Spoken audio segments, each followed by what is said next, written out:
La mañana en Santa Mónica siempre solía ser ruidosa. El sonido de los rodillos de las patinetas, el murmullo de los turistas y el eco lejano del tráfico eran la banda sonora habitual. Pero hoy, el silencio era absoluto, roto solo por el choque rítmico de las olas contra la arena. Me desperté en el suelo de madera de la Torre 14, con el cuello rígido y el corazón acelerado. Miré por la ventana panorámica. La playa, que antes era un paraíso de sombrillas de colores, ahora era un cementerio de objetos abandonados y figuras errantes. Los caminantes se movían con una lentitud espantosa, arrastrando los pies sobre la arena húmeda. No eran como en las películas, eran más reales, más sucios, y el olor a salitre apenas lograba enmascarar la putrefacción que emanaba de ellos. Ayer, cuando el pánico estalló en el muelle, corrí instintivamente hacia mi lugar de trabajo. Como salvavidas, esta torre era mi dominio. Subí la escalera de madera y cerré la escotilla justo cuando los primeros gritos se convertían en gemidos guturales.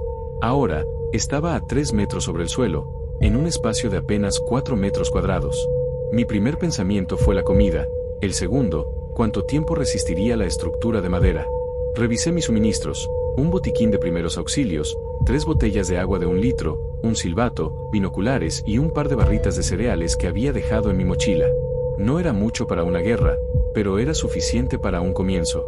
Sabía que la clave no era solo sobrevivir a los muertos, sino mantener la cordura en esta caja de cristal sobre el océano. La Torre 14 no fue diseñada para ser un búnker, sino un puesto de observación. Sus paredes son de madera reforzada y fibra de vidrio, y las ventanas de plexiglas ofrecen una vista de 360 grados. Sin embargo, su mayor debilidad es la escalera. Si ellos aprendían a subir, yo estaba muerto. Pasé la tarde del segundo día modificando el acceso. Usé una llave inglesa que encontré en la caja de herramientas para aflojar los tornillos de los peldaños inferiores. Con un esfuerzo que me dejó los dedos ensangrentados, logré quitar los primeros 3 metros de la escalera. Ahora, para subir o bajar, tenía que usar una cuerda de rescate que lanzaba y recogía. Era agotador, pero me daba una ventaja táctica, la gravedad era mi mejor aliada. Abajo, un pequeño grupo de 3 zombies se había congregado. Parecían atraídos por el brillo del sol en los cristales o quizás por el rastro de mi olor. Golpeaban los postes de soporte con una fuerza bruta y desorganizada. La torre vibraba ligeramente con cada impacto, un recordatorio constante de que mi refugio era, en última instancia, una isla en un mar de monstruos. Me senté en el suelo, observando cómo el sol se hundía en el Pacífico. El cielo se tiñó de un naranja violento, una belleza cruel que contrastaba con el horror en la arena. Saqué mi libreta de registros y escribí la primera entrada de este nuevo mundo. Tenía que documentar todo. Si alguien encontraba este lugar después de que yo me fuera, estas notas podrían salvarles la vida. O al menos, contarían que alguien luchó hasta el final. La Torre 14 no fue diseñada para ser un búnker, sino un puesto de observación. Sus paredes son de madera reforzada y fibra de vidrio, y las ventanas de plexiglas ofrecen una vista de 360 grados. Sin embargo, su mayor debilidad es la escalera. Si ellos aprendían a subir, yo estaba muerto. Pasé la tarde del segundo día modificando el acceso. Usé una llave inglesa que encontré en la caja de herramientas para aflojar los tornillos de los peldaños inferiores. Con un esfuerzo que me dejó los dedos ensangrentados, logré quitar los primeros 3 metros de la escalera. Ahora, para subir o bajar, tenía que usar una cuerda de rescate que lanzaba y recogía. Era agotador, pero me daba una ventaja táctica, la gravedad era mi mejor aliada. Abajo, un pequeño grupo de 3 zombies se había congregado. Parecían atraídos por el brillo del sol en los cristales o quizás por el rastro de mi olor. Golpeaban los postes de soporte con una fuerza bruta y desorganizada. La torre vibraba ligeramente con cada impacto, un recordatorio constante de que mi refugio era, en última instancia, una isla en un mar de monstruos. Me senté en el suelo, observando cómo el sol se hundía en el Pacífico. El cielo se tiñó de un naranja violento, una belleza cruel que contrastaba con el horror en la arena. Saqué mi libreta de registros y escribí la primera entrada de este nuevo mundo. Tenía que documentar todo. Si alguien encontraba este lugar después de que yo me fuera, estas notas podrían salvarles la vida. O al menos, contarían que alguien luchó hasta el final. Al cuarto día, el hambre dejó de ser una molestia para convertirse en un dolor punzante en mi estómago. Había racionado las barritas de cereales, pero se habían terminado. Mis ojos se desviaban constantemente hacia el muelle, donde las máquinas expendedoras y los kioscos de comida rápida se burlaban de mí desde la distancia. Decidí que no podía esperar a que la ayuda llegara. No había helicópteros en el cielo ni barcos de la marina en el horizonte. Estaba solo. Aprovechando la marea baja, utilicé mis binoculares para trazar una ruta hacia un pequeño puesto de refrigerios a unos 200 metros. Los zombis estaban dispersos, la mayoría atrapados en la arena blanda cerca de la orilla. Bajé por la cuerda con la agilidad que me habían dado años de entrenamiento. El contacto de mis pies con la arena me provocó un escalofrío, me sentía vulnerable, expuesto. Corrí en silencio, manteniendo el cuerpo bajo. El aire olía a pescado podrido y algo mucho peor. Al llegar al puesto, encontré la puerta entornada. Dentro, el caos, estantes volcados y manchas de sangre seca en el mostrador. Logré llenar una bolsa de lona con latas de refrescos, bolsas de pretzels y, lo más importante, varias latas de conserva de frutas.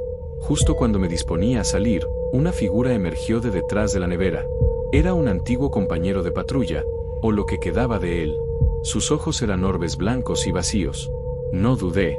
Usé el remo de madera que llevaba como arma y golpeé con toda mi fuerza. El sonido del impacto resonó en mis oídos mientras corría de regreso a la seguridad de mi torre. El quinto día trajo un cambio en el clima. El viento comenzó a soplar desde el interior, arrastrando nubes de arena fina que golpeaban las ventanas de la torre con el sonido de 1000 agujas. La visibilidad se redujo a casi cero. No podía ver a los caminantes, pero podía escucharlos. Sus lamentos se mezclaban con el aullido del viento de Santa Ana. La torre comenzó a balancearse de manera preocupante. Las estructuras de la playa no están hechas para resistir vientos sostenidos de gran intensidad sin mantenimiento. Me acurruqué en una esquina, cubriéndome con la manta térmica del botiquín. La arena se filtraba por las rendijas de la puerta, cubriéndolo todo con una capa de polvo grisáceo. Durante las horas de oscuridad, algo pesado golpeó la base de la torre. El impacto fue tan fuerte que me lanzó contra la pared opuesta. Escuché el crujido de la madera. El miedo, ese frío que no se quita con mantas, se apoderó de mí. ¿Y si la estructura colapsaba? Si la torre caía, yo caería directamente en medio de la horda que acechaba en la penumbra. Pasé la noche en vela, sosteniendo mi remo, esperando lo peor. La soledad se sentía más pesada que nunca. Empecé a hablar solo, susurrando planes de escape que sabía que eran imposibles. Mañana construiré una balsa, me decía. Mañana nadaré hasta que encuentre tierra firme. Pero sabía que el océano era tan peligroso como la tierra. En este nuevo mundo, no había lugares seguros, solo diferentes formas de morir. Cuando la tormenta finalmente amainó en la mañana del séptimo día, la playa parecía un paisaje lunar. Las dunas se habían desplazado, enterrando a algunos de los caminantes hasta la cintura. Fue entonces cuando los vi, un pequeño bote de remos luchando contra el oleaje, a unos 50 metros de la orilla. Había 2 personas a bordo, un hombre y una mujer, remando desesperadamente. Detrás de ellos, la silueta de un yate de lujo se hundía lentamente. Estaban tratando de llegar a la playa, sin saber que la arena estaba infestada. Tomé el megáfono de emergencia de la torre, el que solíamos usar para advertir sobre corrientes de resaca, y grité con todas mis fuerzas. No desembarquen. Vuelvan al mar. Mi voz sonó extraña, ronca por la falta de uso. La pareja se detuvo, mirándome con confusión. Le señalé las figuras que comenzaban a desenterrarse de la arena, atraídas por mis gritos. El hombre pareció entender y cambió el rumbo, pero la mujer estaba agotada, sollozando con la cabeza entre las manos. No tenían suministros, ni agua, y su bote era poco más que una cáscara de nuez.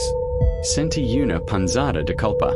Podría haber intentado ayudarlos a subir a la torre, pero mi espacio era minúsculo y mi comida limitada. En el mundo de antes, mi trabajo era salvar vidas. En este mundo, mi trabajo era sobrevivir. Los vi alejarse hacia el sur, desapareciendo en la bruma matutina. Ese día aprendí que la supervivencia tiene un precio moral que no estaba seguro de poder pagar. El mensaje del muelle cambió todo. La idea de que hubiera otro superviviente a menos de 1 kilómetro me dio un propósito. Preparé mi equipo, el remo reforzado, mi mochila, una linterna con baterías bajas y el silbato de salvavidas. Sabía que ir al muelle era una misión suicida, pero la alternativa era pudrirme en mi torre hasta que la madera se deshiciera. Bajé por la cuerda a medianoche, bajo una luna nueva que apenas iluminaba el camino. La arena estaba fría y compacta. Me moví por la orilla, donde el sonido de las olas ahogaba mis pasos. Los caminantes eran sombras errantes en la oscuridad. Crucé por debajo de la estructura de madera del muelle, el lugar más peligroso debido a las sombras profundas y los posibles emboscados. Subir al muelle fue una pesadilla. Tuve que escalar por los pilares cubiertos de percebes que cortaban mis manos como cuchillas.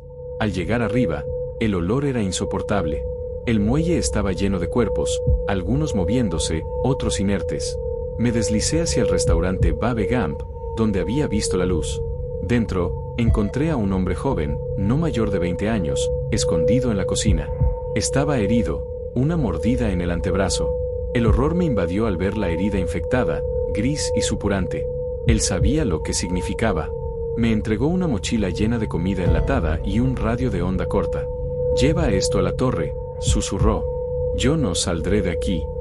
No hubo tiempo para despedidas. El sonido de cristales rompiéndose en la entrada me obligó a huir. El mensaje del muelle cambió todo. La idea de que hubiera otro superviviente a menos de 1 kilómetro me dio un propósito. Preparé mi equipo, el remo reforzado, mi mochila, una linterna con baterías bajas y el silbato de salvavidas. Sabía que ir al muelle era una misión suicida, pero la alternativa era pudrirme en mi torre hasta que la madera se deshiciera. Bajé por la cuerda a medianoche, bajo una luna nueva que apenas iluminaba el camino. La arena estaba fría y compacta. Me moví por la orilla, donde el sonido de las olas ahogaba mis pasos.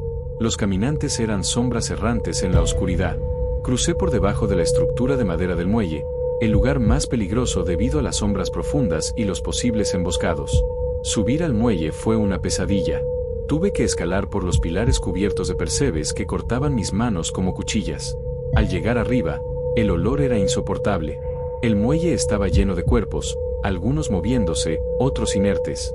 Me deslicé hacia el restaurante Babe Gamp, donde había visto la luz. Dentro, encontré a un hombre joven, no mayor de 20 años, escondido en la cocina. Estaba herido, una mordida en el antebrazo. El horror me invadió al ver la herida infectada, gris y supurante. Él sabía lo que significaba. Me entregó una mochila llena de comida enlatada y un radio de onda corta. «Lleva esto a la torre», susurró. «Yo no saldré de aquí». No hubo tiempo para despedidas. El sonido de cristales rompiéndose en la entrada me obligó a huir. El mensaje del muelle cambió todo. La idea de que hubiera otro superviviente a menos de 1 kilómetro me dio un propósito. Preparé mi equipo, el remo reforzado, mi mochila, una linterna con baterías bajas y el silbato de salvavidas. Sabía que ir al muelle era una misión suicida, pero la alternativa era pudrirme en mi torre hasta que la madera se deshiciera. Bajé por la cuerda a medianoche, bajo una luna nueva que apenas iluminaba el camino. La arena estaba fría y compacta. Me moví por la orilla, donde el sonido de las olas ahogaba mis pasos. Los caminantes eran sombras errantes en la oscuridad. Crucé por debajo de la estructura de madera del muelle, el lugar más peligroso debido a las sombras profundas y los posibles emboscados. Subir al muelle fue una pesadilla. Tuve que escalar por los pilares cubiertos de percebes que cortaban mis manos como cuchillas. Al llegar arriba, el olor era insoportable. El muelle estaba lleno de cuerpos, algunos moviéndose, otros inertes. Me deslicé hacia el restaurante Babe Gamp, donde había visto la luz. Dentro, encontré a un hombre joven, no mayor de 20 años, escondido en la cocina. Estaba herido, una mordida en el antebrazo. El horror me invadió al ver la herida infectada, gris y supurante. Él sabía lo que significaba. Me entregó una mochila llena de comida enlatada y un radio de onda corta. «Lleva esto a la torre», susurró. «Yo no saldré de aquí». No hubo tiempo para despedidas. El sonido de cristales rompiéndose en la entrada me obligó a huir. Regresé a la torre al alba, exhausto y con el corazón pesado. Había conseguido comida, pero el precio había sido presenciar la sentencia de muerte de un extraño. Me encerré en mi refugio y encendí la radio de onda corta. El siseo de la estática llenó el pequeño espacio, un sonido eléctrico que me devolvió a la civilización por un instante. Pasé horas girando el dial, buscando cualquier señal. Finalmente, a través del ruido, escuché una voz distorsionada. «Punto de evacuación seguro en la isla Catalina». Repito, Catalina es zona libre. Barco saliendo de la Marina del Rey cada 48 horas. Catalina. La isla estaba a unas 22 millas de la costa. En un día despejado, podía ver su silueta en el horizonte. Pero había un problema enorme. La Marina del Rey estaba a varios kilómetros al sur, a través de una de las zonas más densamente pobladas de la costa. Caminar por la arena sería lento, y la carretera era un cementerio de coches y zombies. Mi torre, que antes era mi refugio, ahora se sentía como una jaula. La radio me había dado una meta, pero también me había quitado la paz de la ignorancia. Miré hacia el sur a través de los binoculares. Podía ver columnas de humo elevándose desde los edificios de apartamentos. La ciudad estaba ardiendo. La decisión era clara: quedarme y morir lentamente, o intentar el viaje hacia la marina y arriesgarme a una muerte rápida. Miré el mar, mi viejo amigo, y decidí que si iba a morir, sería moviéndome. Antes de irme, necesitaba más que un remo. Recordé que en la oficina central de salvavidas, a unos 300 metros de mi torre, había una pequeña armería con bengalas y herramientas pesadas. Decidí que mi última incursión antes de abandonar la Torre 14 sería allí. Bajé con la primera luz del 10º día. Esta vez no me escondí tanto, el tiempo se agotaba. Corrí por la arena, esquivando a un par de caminantes que intentaron cerrarme el paso. Al llegar a la oficina central, encontré la puerta bloqueada desde dentro. Golpeé con el remo y, para mi sorpresa, una voz me respondió. Era Sara, una de las jefas de patrulla. Estaba viva, pero atrapada con otros 3 compañeros. «Tenemos suministros», dijo Sara a través de la mirilla, «pero estamos rodeados. Hay una horda en la parte trasera». Miré alrededor. El ruido de nuestra conversación había atraído a una docena de muertos. Estábamos creando un embudo. Sara y su equipo tenían un vehículo, un camión de patrulla 4x4 con defensas reforzadas, estacionado justo fuera.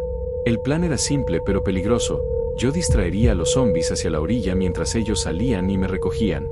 Usé mi silbato, el sonido más agudo y potente que tenía. El efecto fue inmediato.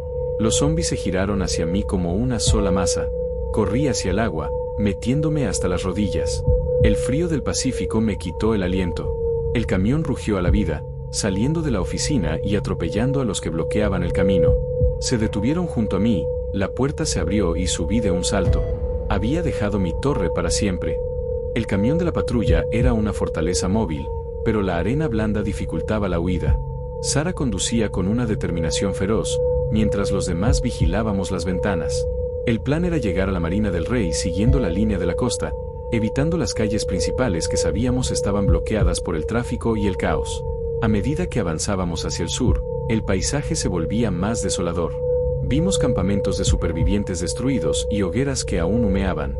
Los zombies aquí eran más numerosos, atraídos por el ruido del motor. En un momento, el camión se atascó en una duna. Tuvimos que bajar todos para empujar, con el corazón en la boca mientras las figuras oscuras se acercaban desde el paseo marítimo. «Empujen, maldita sea», gritó Sara mientras las ruedas traseras escupían arena. Logramos sacarlo justo cuando los primeros dedos fríos rozaban la pintura del vehículo. La tensión en el grupo era palpable. No nos conocíamos bien, pero el trauma compartido nos unía. Sin embargo, la desconfianza acechaba. ¿Alguien estaba herido? ¿Alguien ocultaba una mordida? Cada tos o movimiento brusco provocaba que alguien pusiera la mano en su arma. Llegamos a los límites de la Marina del Rey al atardecer. El lugar era un laberinto de mástiles rotos y barcos encallados. El olor a combustible era denso. Sara detuvo el motor cerca de un muelle de concreto. «Desde aquí, vamos a pie», susurró. La radio volvió a sonar, esta vez más clara. «Última evacuación en 2 horas. Punto de recogida, muelle C». Caminar por los muelles de la marina era como recorrer un cementerio flotante. El agua estaba cubierta por una capa de aceite y escombros. Los barcos, muchos de ellos de millones de dólares, se golpeaban entre sí con un sonido metálico y lúgubre. Teníamos que movernos por las pasarelas estrechas, donde un paso en falso significaba caer al agua oscura. De repente, un gemido surgió de uno de los camarotes de un yate cercano. La puerta se abrió de golpe y una marea de caminantes en trajes de baño y ropa de marca se abalanzó sobre nosotros. No había espacio para maniobrar. Uno de nuestros compañeros, un chico joven llamado Mark, fue derribado. Antes de que pudiéramos reaccionar, lo arrastraron hacia la oscuridad del barco. Sus gritos se cortaron abruptamente. «No miren atrás», ordenó Sara, con la voz quebrada pero firme.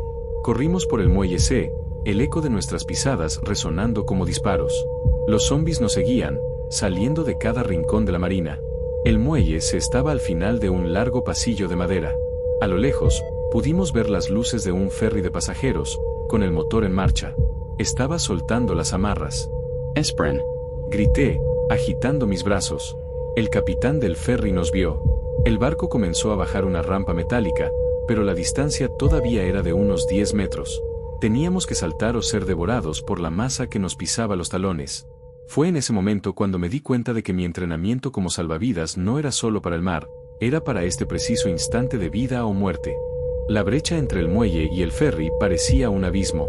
Sarah fue la primera. Corrió con una velocidad increíble y saltó, aterrizando pesadamente en la cubierta de metal. 2 tripulantes la ayudaron a levantarse. El siguiente fue otro compañero, pero resbaló al saltar. Logró agarrarse del borde de la rampa mientras sus piernas colgaban sobre el agua infectada de zombies que caían del muelle. Yo era el último.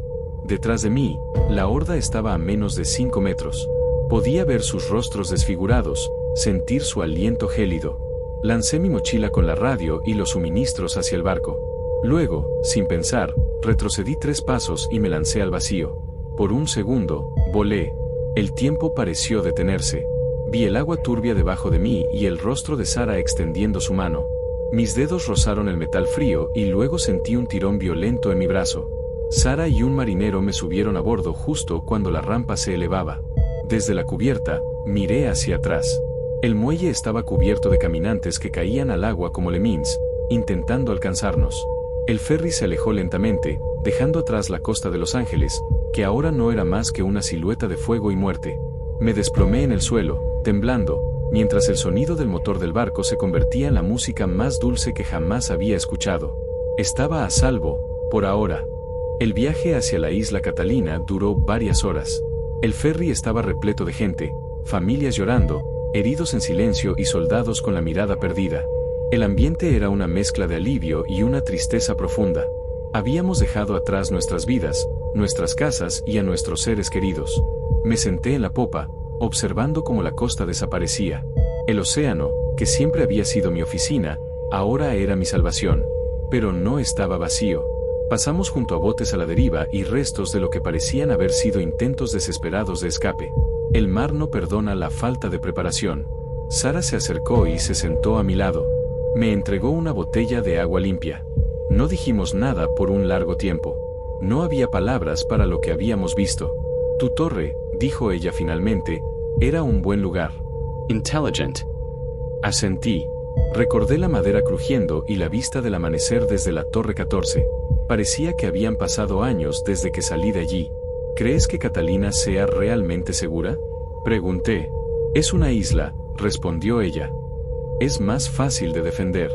Pero el problema no son solo los muertos. El problema es que haremos los vivos una vez que la arena se asiente. Tenía razón. La supervivencia era solo la primera etapa. La reconstrucción de la humanidad sería el verdadero desafío.